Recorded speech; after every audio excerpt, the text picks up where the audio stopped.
About how we're going to bring you live coverage from the Bengals. We are now hearing from players. Joe Burrow talking about that medical emergency Monday night. Let's listen in. Just a lot of stuff going around. And so it was a very emotional 48 hours. Yeah, that's not a lot of words you can say about what happened. Joe, Zach talked about the support he tried to give Sean and the Bills staff, the space he also tried to give. What kind of support did you try to give Josh Allen and some of the players? Oh, man.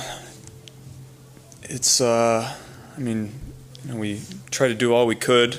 We went over there and saw him and just tried to give, like you said, give as much support as you can in a situation like that. Nobody wanted to continue to play the game in a situation like that, and I know how everybody would be feeling in our locker room if it was one of our guys, and I know how we were feeling, and it was one of their guys. So it was a scary, emotional night. Zach told us that the captains that you guys decided to walk down the hall and ask to speak with the Bills captains. What went into that decision to do that?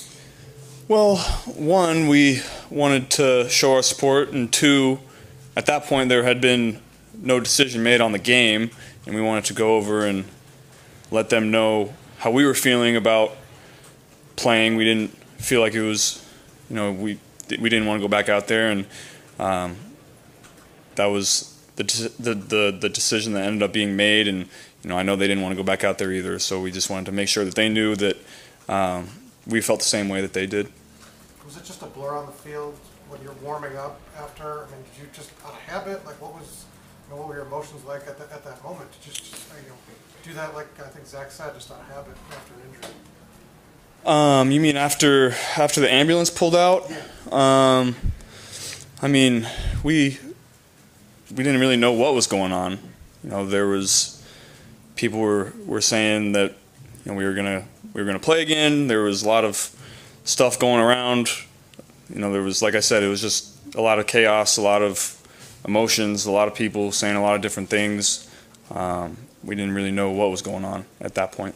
What's been the message like, I guess, since y'all got back in and then today, as y'all try to get ready to play Baltimore? What's kind of the message been like for y'all? I mean, it's unfortunate as it is. We got a game to play on Sunday, and so as unusual as this week has been, it's business as usual from a football standpoint, unfortunately, and that's not. I mean, I don't even really know what to say about it, because it's such a scary, emotional time, and guys still have a football game to play on Sunday, and it's our job to get out there and execute and play the game the way that we need to play it to go and win. It is what it is, but that's we've had discussions as a team about what happened and about where we're at going forward, and that's where we're at. Have you had any discussions about potentially not playing? Do you we feel comfortable playing in a few days or 6 days? I'm sure a week. I mean, we haven't talked. We haven't had that discussion as a team.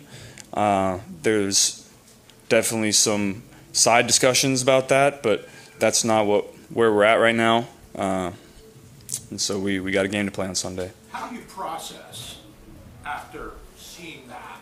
Something you've probably never seen on a football field before. How do you go home? What do you do? Yeah, you can't. I mean, it's like you said, something that I've never seen on a football field before. Something that was and is scary and emotional, and you just try to get around the people that you love and the people that love you, and deal with it the way that everybody does, and everyone has their own way of dealing with it. But at the same time, like I said, we have a game to play on Sunday, and it's a short week, and it's going to be tough. Just like I'm sure it's going to be tough for everybody around the league to go out there and play on Sunday after what happened on Monday night, but that's where we're at. When did you realize this incident was different? It was pretty immediate. You know, everybody that was out there saw it, and you know the reactions of the guys who were near, and it was pretty clear early that it wasn't just a normal football injury. When you see something like that, how does that shift your perspective, knowing that football is already like as violent as it is? When you see that, how does that shift your perspective on the game for what it is? Yeah, that's. I mean, I think collectively, every single person that plays the game of football and has played has thought about something like that happening, and at the same time that you're thinking that it would never happen to you or to anybody that you know. And I think it was a big wake-up call for everybody that, you know, that's a possibility. It can happen, and it's part of the game. Unfortunately, I think, you know, there's nothing you can do about that hit. That hit happens on every play of every single game, and so that's the scary part about it. One of your teammates, Joe, said today that he thought the best thing for everybody would be back in the building, joking around again, being around each other. Did you experience that today? Yeah, it was nice to be, you know, I made sure, you know, after the game, you know, in the locker room, you know, make sure everyone knows how I feel about them. And, you know, today it was nice to see everybody, you know, like you said, joking around, but at the same time, it's a weird feeling just going back to business as usual, you know, for the week. Got to get ready to play a game, and it's a weird feeling. How is T. Higgins doing? He's doing well. You know, he's pretty shaken up, just like all of us. We've, like I said, never seen anything like that, and unfortunate as it is, that's part of the game, and something that, you know, you hope never happens, but as we saw on Monday night, can and will happen. Does anyone ask you and the team if you guys want to play this week, and how do you feel about having to play this week? We have not been asked that. You know, I'm sure if you polled the locker room, there'd be mixed votes on that. Personally, I think playing is going to be tough, but you know, there's people that want to play too, and there's people that don't. And so, personally, I probably want to play.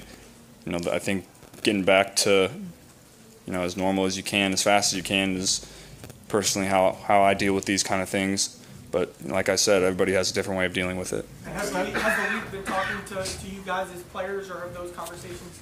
We're in the dark right now about the situation. An extension of that, do you hope that they actively include you and hear your voice about what to do about that suspended game in Buffalo as well?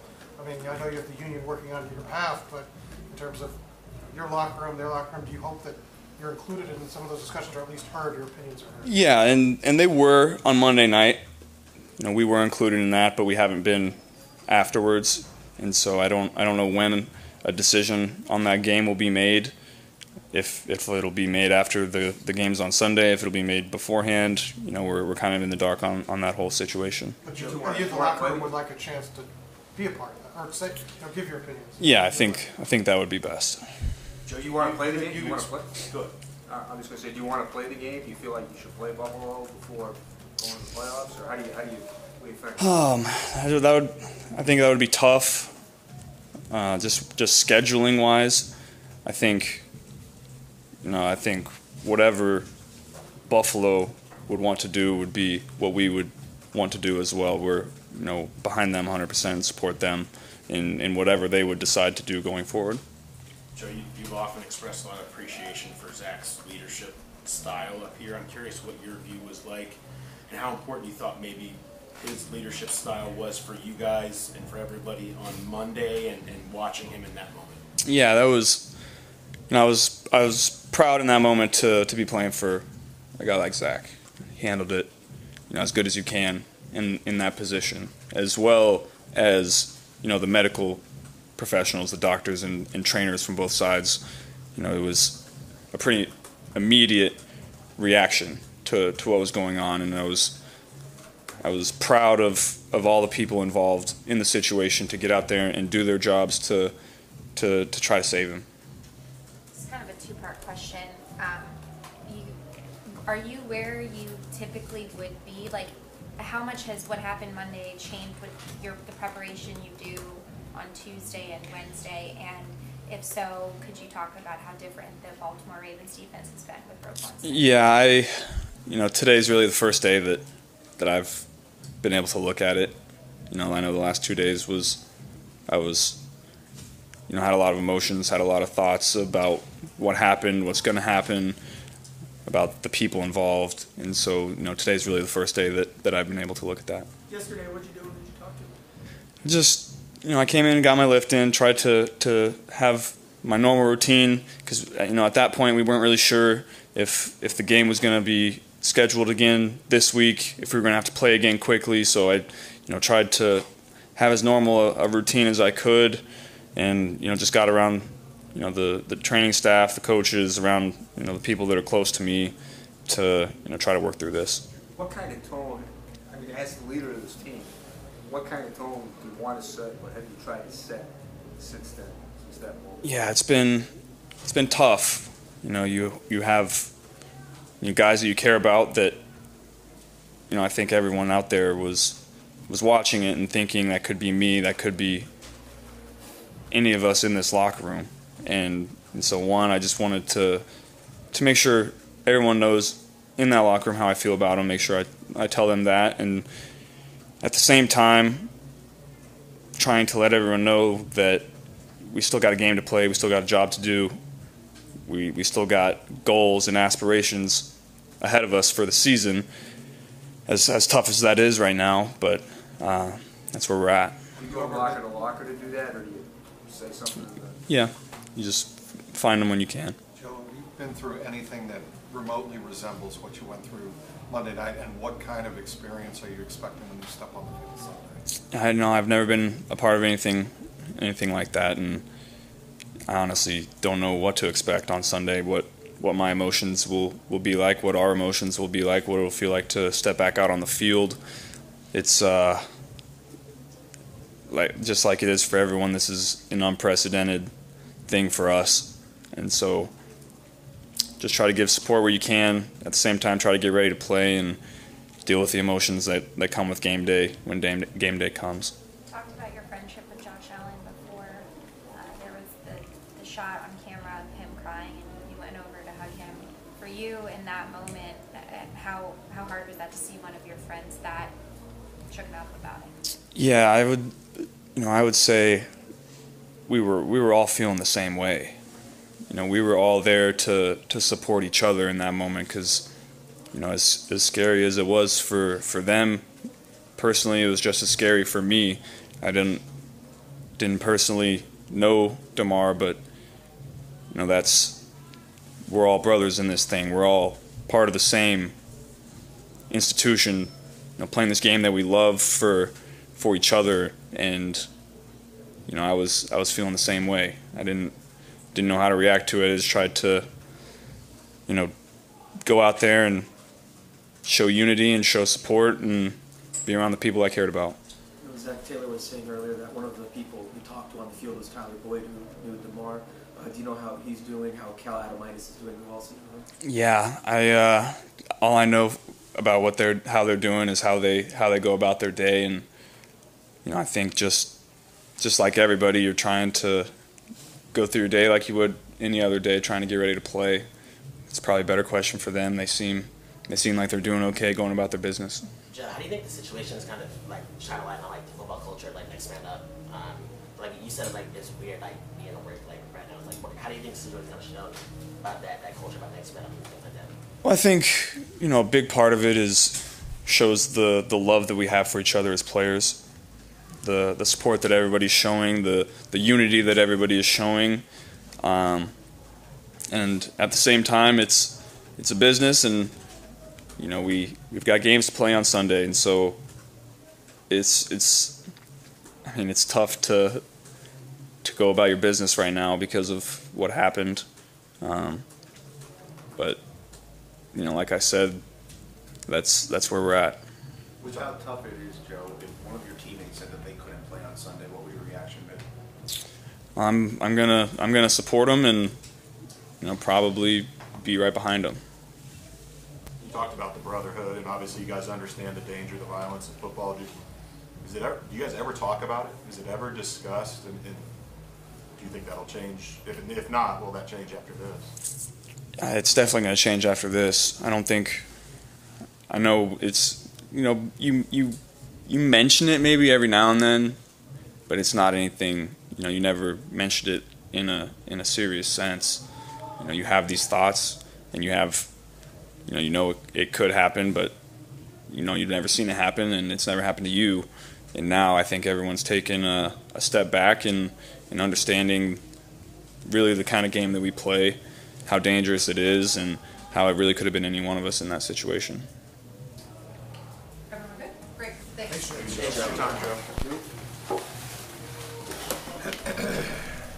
So for the first time, we're hearing from Joe Burrow about what happened on Monday Night Football, and anything that he had to say surprised you? I think we Not sort of all surprising, expected. but we've been waiting to hear perspectives from multiple people, and Joe Burrow being one top of mind. And his personal preference is to get back out there, play a game. And we know there are different opinions, he said, across the locker room, probably. Right, a divide in the locker room. But I've been listening to everything he's saying. The big takeaway here, and you heard him say it multiple times, this was a big wake-up call, I think, not just for him, but for all these players.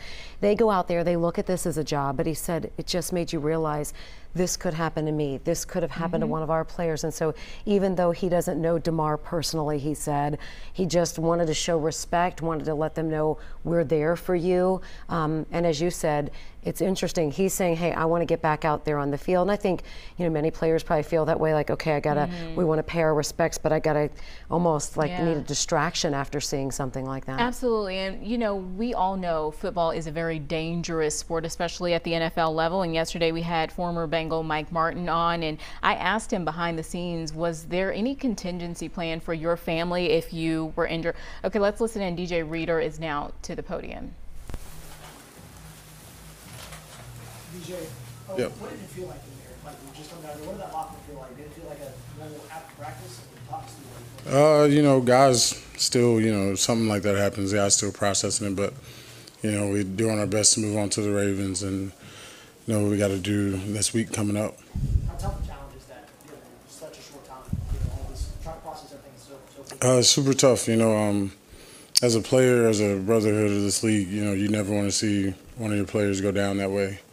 Our prayers and everything is just with DeMar and his family, and just hoping and praying for just a speedy recovery and things, just it's in God's hands now, and we really just want to just keep our arms around him, the community, and everybody. A certain temperament you have to play with to play defense in this league? Is that going to be hard going forward? This is, unfortunately, people always use that cliche of this is the job we signed up for, and that's just the ugly part of it. But, you can't play the game but one speed, and I believe he was out there playing at full speed, and it's just what happens sometimes. It's just such a freak accident. And, you can't take your foot off the gas as a defender. As an offensive player, anybody out there, if you're playing lightly, you're going to take a risk of really also getting hurt. So it's the only way to play this game. You got to play 100 miles an hour, and that's the way you got to go about it.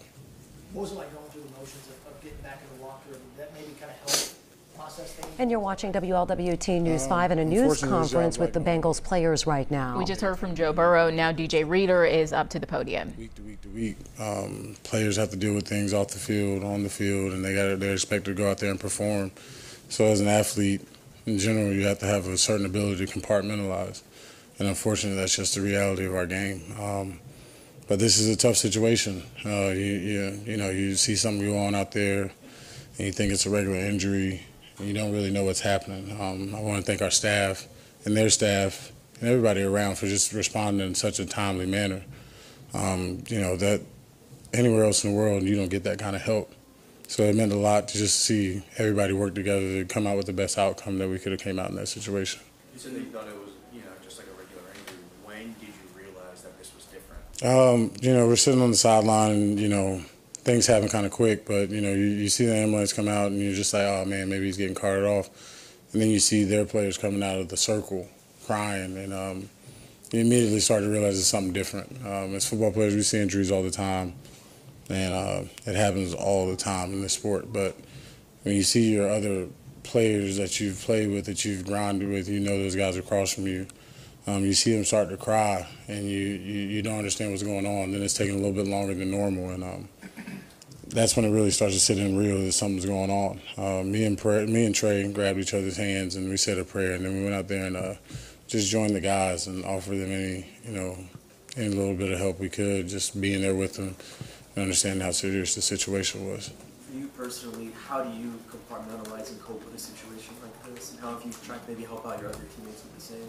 It's not necessarily about me, man. Just thinking about DeMar and his family, and just praying and wishing them the best. It hadn't really, it's been on my mental, but my mental can sit aside to just pray for that kid and hopes and prayers that he just gets better. Is there any apprehension for you guys returning today where it's like, you got to move on, but how soon is it to be, I guess, not wallowing? Yeah. Was that difficult to figure out? Yeah, it's super tough. But like I said, first time it's the job. Unfortunately, it's the world we live in with this job, and we're blessed to play this game. So, just that's what you got to do. You got to go out there and you got to figure it out, and whatever comes next is what comes next. So you just got to try to figure it out and try to move on the best you can.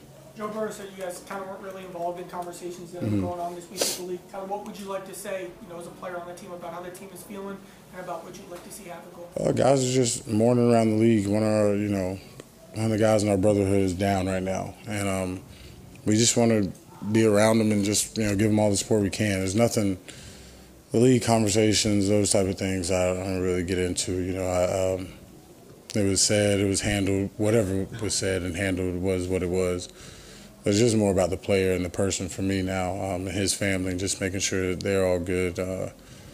As a team, as a locker room, I think that's what everybody thinks the same. That's what's important right now. And, we got a game this week, and they got a game this week, and we're trying all our best just to wrap our head around that whole situation. When did it become clear to you, DJ, that you guys could not go on Monday night? For me, I felt like it was as soon as it happened.